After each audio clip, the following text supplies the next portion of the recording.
Hey, welcome back to that God Power channel. This is the channel where we're going to unlock the God Power land dormant on the inside of you. But first today, what we got to do is continue breaking down the book of Genesis. We're getting there, dude. We're getting through it. We're on chapter 29 today because last time we did chapter 28. Now, if you can remember in chapter 28, Jacob, which is now the main character that we're following, he has a brother Esau. Now, he had to get away from Esau because there was Esau did not like him. So his mom, Rebecca, sent him away to go find a wife so he didn't marry one of the local women. So Jacob's going away to go find a wife. He's going to his people's house. He's trying to go to Rachel's brother's house, Rebecca's brother's house, which is Laban or Laban. So that's where he's on his way to. But last time he had a dream that God was with him and God gave him the promise. And so then he made a promise back to God. He was like, yo, if you're with me on this journey, I'm going to give you a tenth, blah, blah, blah. So we're picking up from that moment and then we're going on. So let's see what happens with Jacob. So then Jacob hurried on, finally arriving in the land of the east. He saw a well in the distance, 3 flocks of sheep and goats lay in an open field beside it, waiting to be watered. But a heavy stone covered the mouth of the well. It was custom there to wait for all the flocks to arrive before removing the stone and watering the animals. Afterward, the stone will be placed back over the well of the mouth, or the mouth of the well. Jacob went over to the shepherds and he asked, "Where are you from, my friends?" And they're like, "We're from Haran." And he was like, "Do you know a man there named Laban, the grandson of Nahor?" And they're like, "Yeah, we know him." And he was like, "Is he doing well?" He was like, "Yeah, he's well." It was really like short answers and stuff. And then they're like, "Look, here comes his daughter Rachel with the flock now." And Jacob said, "Look, it's still broad daylight, too early to round up the animals. Why don't you water the sheep and goats so they can get back to the pasture?" And then they told him about the customs right then. They're like, we can't water the animals till all the flocks have arrived. Then the shepherds moved the stone from the mouth of the well, and we will water all the sheep and the goats. Jacob was sitting there talking with them when Rachel arrived with her flocks, or her father's flocks, for she was a shepherd as well. So real quick, Rachel was a shepherd, y'all. So this is going back to a lot of people who were like, women didn't have important roles. Well, clearly, men could be shepherds, women could be shepherds. So that to me seemed like a pretty important role. So that's one of my I would refute that argument of saying women are not important in the Bible because she seems pretty important. She's watering the flocks. That's a shepherd's job. Like you could have had anybody do that, but you got her doing that because she's a shepherd. Anyways, and because Rachel was his cousin, the daughter of Laban, his mother's brother, and because the sheep and the goats belonged to his uncle Laban, Jacob went out to the well and moved the stone from the mouth and watered his uncle's flock. Then Jacob kissed Rachel and wept aloud. He wept aloud. This man was emotional. But that's not outside of his character. Remember, we think of Jacob as like in this, the way that I'm reading it and that I'm interpreting it. Remember, Esau, his brother, was the hunter. Jacob is the guy who's like more chill. He likes emo music, bro. That's kind of Jacob. You know, like, I feel like he's the kind of guy that listens to emo rock. There's nothing wrong with that. I like that stuff too, but that's Jacob, bro. Anyways, he wept out loud and he explained to Rachel that he was her cousin on her father's side, the son of her aunt Rebecca. So Rachel quickly ran and told her father Laban. As soon as Laban heard that his nephew Jacob had arrived, he ran out to meet him. He embraced him and he kissed him and he brought him home. And when Jacob told him his story, Laban exclaimed, "You really are my flesh and blood." Now, this part, when Jacob told him the story, he was like, "You really are my flesh and blood." That's what Laban said to him.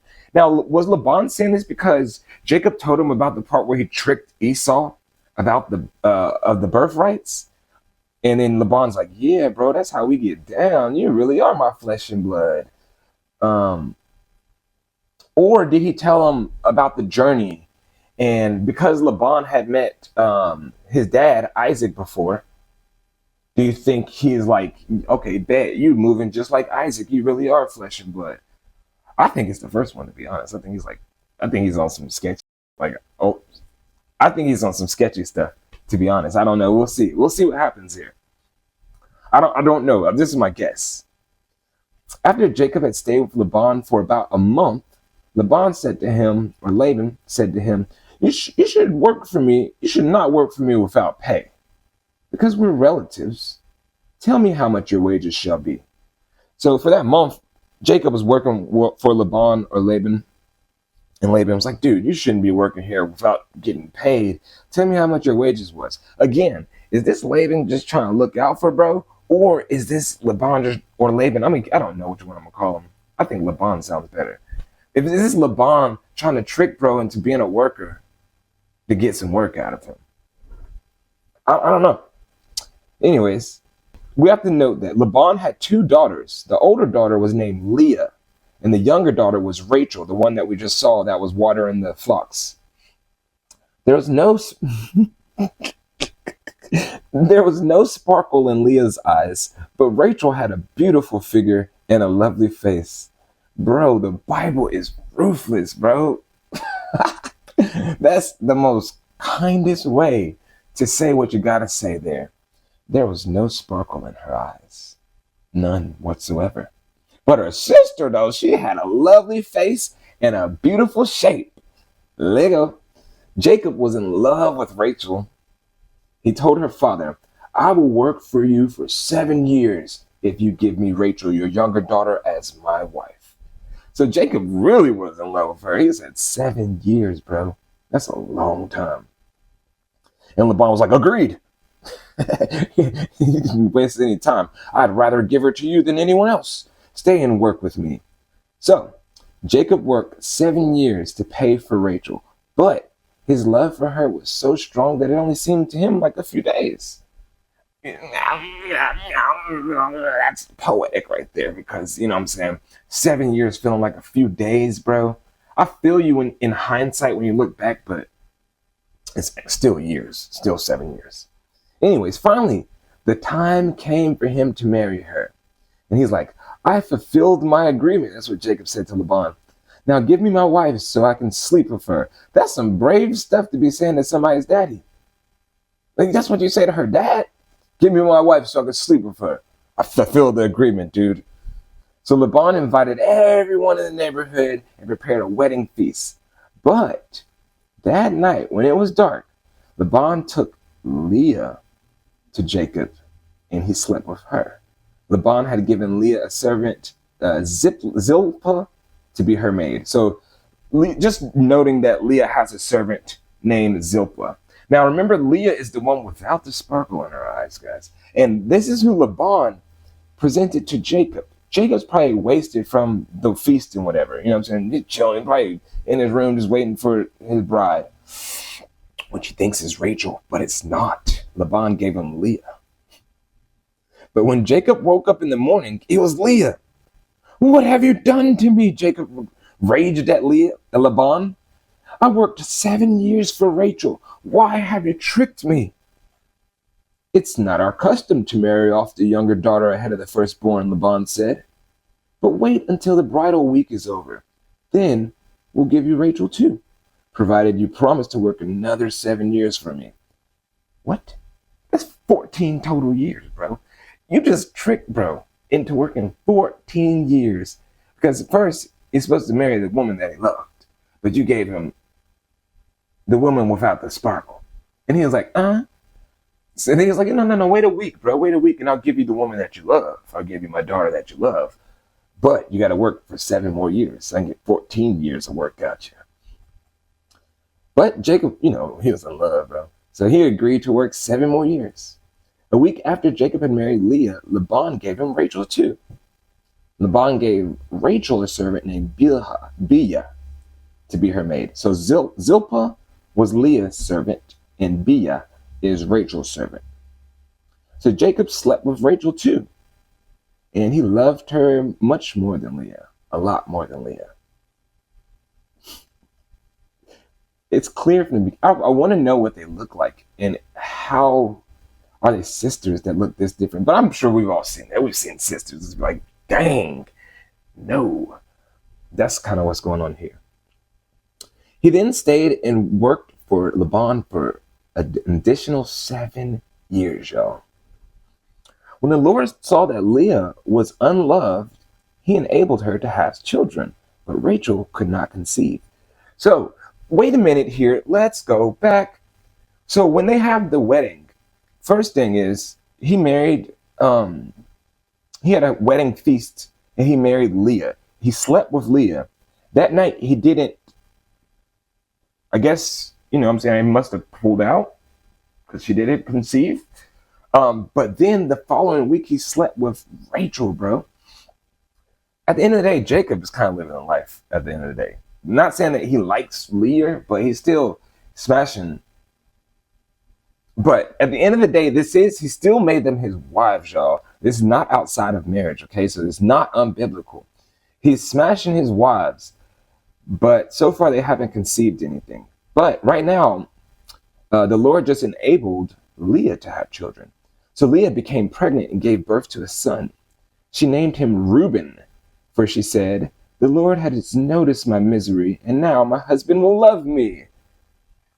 She soon became pregnant again and gave birth to another son. She named him Simeon, for she said, "The Lord heard that I was unloved, and he's given me another son."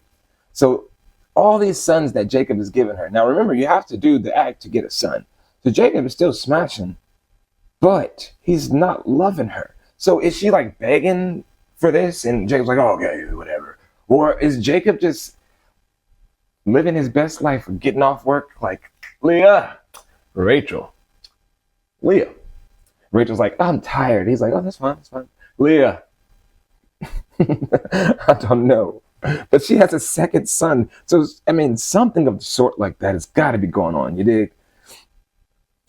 She became with another son. She named him Simeon. So we got Reuben and Simeon. Then she became pregnant with a third son and gave birth to him. Obviously, she became pregnant with a third son and gave birth to him. His name was Levi. For she said, "Surely this time my husband will feel affection for me, since I have given him 3 sons." So after 3 sons, Jacob is still like, That's so sad. This is the struggle of a woman. If I was a woman, this would mean a lot different for me. This chapter, I would interpret it a little bit different, but I'm a man. I'm interpreting it from Jacob's perspective because I'm a man. If I was a woman, I could interpret it from Leah's perspective and understand what she's actually feeling. But I can't tell you that I understand her feelings because I don't. I never felt that. But once again, Leah became pregnant and gave birth to another son and named him Judah. For she said, "Now I will praise the Lord." And then she stopped having children. So she has 4 kids, dude. She has Judah. She has Levi. She has Reuben and Simeon. So she has Reuben, Simeon, Levi, and Judah. That's her 4 sons from Leah. And they're all Jacob's kids. So Jacob starts off the game pretty heavy. He has 4 kids. So this is, I think, where we end the chapter at, is where Leah stops having kids. And that's the end of chapter 29. So Jacob is in this situation here, and he's got 2 wives. They're sisters, and he keeps on impregnating the older one without the sparkle, the one he doesn't love, because the younger one can't conceive. This is a weird story, but it's more of an adult story. So this chapter was a little bit more adult, with more adult themes here. But I'm very curious to see what's going to happen now. We've got 4 kids of Jacob. Jacob's starting to have a huge family, but he still has another wife. So eventually, will she get pregnant like Sarah, Abraham's wife, did when she was older? I don't know. We'll see.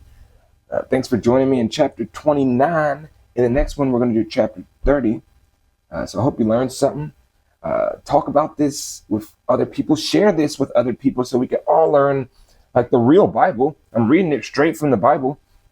And also I'm putting other translations on the screen, or another translation than what I'm reading, so you can see that The discrepancies between translations, it's not that serious. People be trying to make a big deal out of it. It's not that serious, dude. But again, that's the end. Do something nice. Love everybody. But most importantly, remember that you got that God power. On your heart, tugging on your... Get them.